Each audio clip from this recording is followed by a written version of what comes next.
So today we're doing a deep dive into this message from Chad Coffman. At the house church, yeah. And it's this really unique take on a metaphor that, we've all heard a million times, the body of Christ. Right, but he grounds it in this really tangible, almost biological way. And the whole thing started not in a church service, but in a minivan. While driving the youth van to Mansfield, of all places. Exactly. He's in the van with Amanda, and he just asks her, if you were to be a part of Christ's body, what part would you want to be?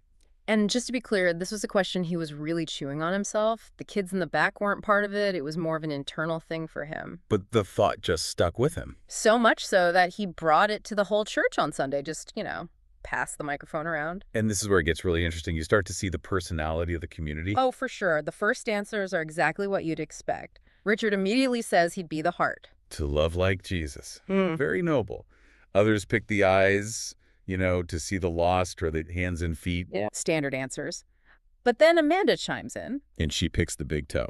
Which at first sounds a little odd. It does. But her logic is brilliant. Yeah. She says it provides balance for the entire body. You lose your big toe, you can't walk right, you can't run. It's this foundational, supportive part that no one ever thinks about until it's gone.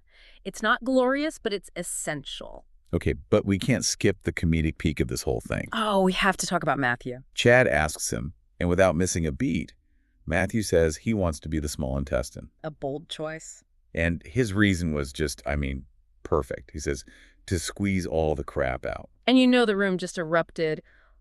But beyond the joke, there's something so true there. I was hoping you'd say that. Well, think about it. A body, any system really, can't survive if it holds on to toxins. It needs a way to get rid of waste. Otherwise, the whole thing just shuts down. It goes septic. Exactly. So Matthew's point, whether he fully meant it or not, highlights this vital detoxifying function. It's critical work. So we have toes for balance and intestines for detox. But this whole exercise led Chad to a much bigger personal realization. This is the pivot. He said that in the van, he was struggling with the question himself because he was thinking about it in the wrong tense. He was stuck in the past tense. He was picturing the literal physical body of Jesus walking around Galilee 2,000 years ago. Asking himself, would I have been his hands then? Right, and that perspective makes the metaphor purely historical. It keeps it at a distance. So the shift is to the present tense. Correct. The theology is that Christ is now the head.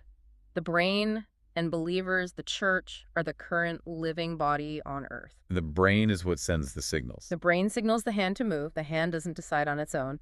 So if Christ is the head, we're the only physical interface he has with the world right now. That completely changes everything. It means if the body isn't working, it's not because the head isn't signaling. It's because the connection is broken or the limb is paralyzed. And this ties right into what Amanda brought up next. The on-the-way ministry. This was my favorite part. Yeah, she pointed out that if you actually read the Gospels, Jesus did very little of his ministry inside the synagogue. Most of it happened while he was walking from one place to another. He was just on the way. And that's the application for you, the listener.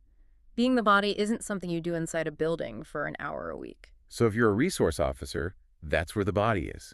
If you're farming, the hands and feet are in the field. If you're driving a semi-truck, that's where the body is moving.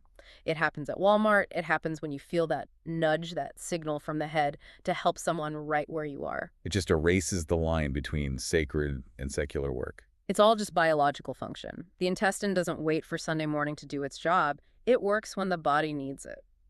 So to wrap this up, we've gone from a quiet thought in a van to a pretty funny, noisy discussion about anatomy. All to land on a really challenging personal idea. It all comes down to connectivity. Which leaves us with a final question for you to think about this week. If the head, Christ, is broadcasting signals right now, asking the body to move, to speak, or to help, Are you, as your specific part, actually connected enough to receive the signal? or is your limb asleep,